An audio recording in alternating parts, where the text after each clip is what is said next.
has trouble with the snap, and the ball is free. Okay, next question. I'm a horse football coach right now. You know, it got shoved up. It got shoved, right? Up. Yeah, I mean, on the topic of him, I mean, it's another loss. I can't imagine much has changed on your guys' end in terms of what you think is going to happen or what you want to happen in terms of him being our coach moving down the road. It's a matter of when at this point, I think. Yeah. Like all the reports that are out there, all the rumors you see out there. There's a lot of people wondering why he's still employed right now. I mean, I think there's some credence to what Nikki was saying with the fact that we have a bye week after Minnesota, and that the Minnesota game could be a determining factor. Not really a determining factor, but like a determining factor in terms of if it happens during this season or if we wait.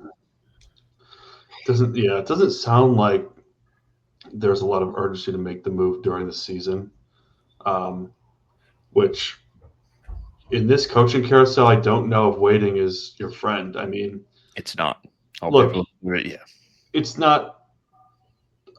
I think Michigan State's a good job, but they're not going to be in the running for Lane Kiffin or anyone who's coaching right now. That coaching a team that's going to make a deep run. So if you fire our coach now, you don't have to worry about waiting to interview Lane Kiffin because you're not going to be in that conversation with Florida, LSU. Like that's not the tier that we're reaching in here. It's also not really a Big Ten coach. He's much more of a Southern coach. Well, yes, exactly. Right. That's all I'm going to say. That's not going to happen. So there's no reason really for me to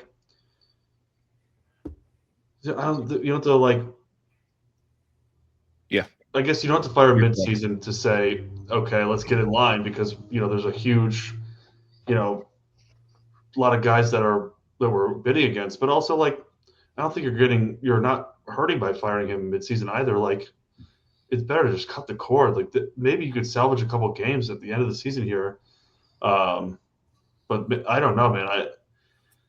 I don't know. I don't know if the buyout's a factor or what, but we'll see. I think Nikki said last week. I said they're looking for a reason to keep, or Nikki said they're looking for a reason to keep him, and I said I think they found it. I don't think that's the case anymore. They lost that last week. I do think they feel like they want a reason to keep him, though. I do think you're absolutely right about that, Nikki. Mm-hmm. I don't think that's the case anymore. I think he's done. I think they would prefer to have a reason to keep him because of where the position they've been put in, I guess. But he's giving them at best these little tiny moments and nothing that's like a resounding endorsement. Look, they just don't want to spend the money. They're going to spend it. Right. They're complaining about it right now, which is fair. I wouldn't want to spend that much money either. But they don't want to rip the Band-Aid off entirely. That's just the way of the world now. If you're rich and you went to a school, you're going to be spending a lot of money on that school for the rest of your life. If you don't like football, that's too bad. It's another kid. Yeah. Yeah. I think he's going to get fired. I do think there's something to be said from the thought process of roster retention. If he's fired, we'll probably lose a lot of players. Now, the counter argument would say none of these players are that good anyways, but you're really starting from a bad spot for the new coach. I don't follow the recruiting class situation very much, but I can't imagine the 2026 recruiting class is very good right now. So I don't know if that's something that they're considering. Like, are we better off just having Jonathan Smith for one more year, like a make or break next year with, keeping the roster together and continuity purposes? I don't know. But from what I hear and read, though, it sounds like no one's really expecting him to be the coach next year.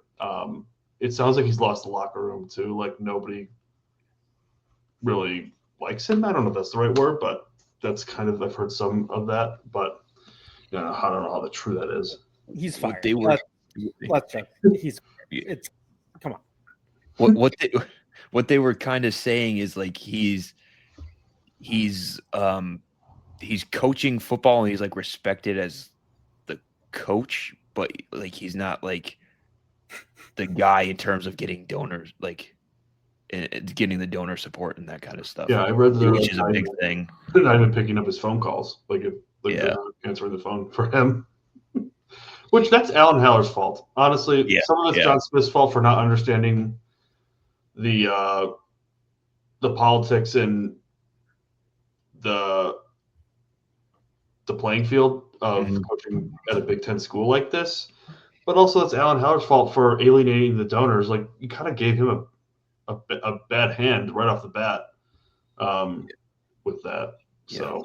So also with the recruiting and the roster standpoint, we've kind of gotten to a point where we need the culture to be in a better spot than it is. And so like, it doesn't really matter if those guys are staying, who you're losing, if these recruits are coming. I mean, if you're getting these big recruiting classes, because if you could have the number one recruiting class, if you're not going to win, it doesn't mean shit.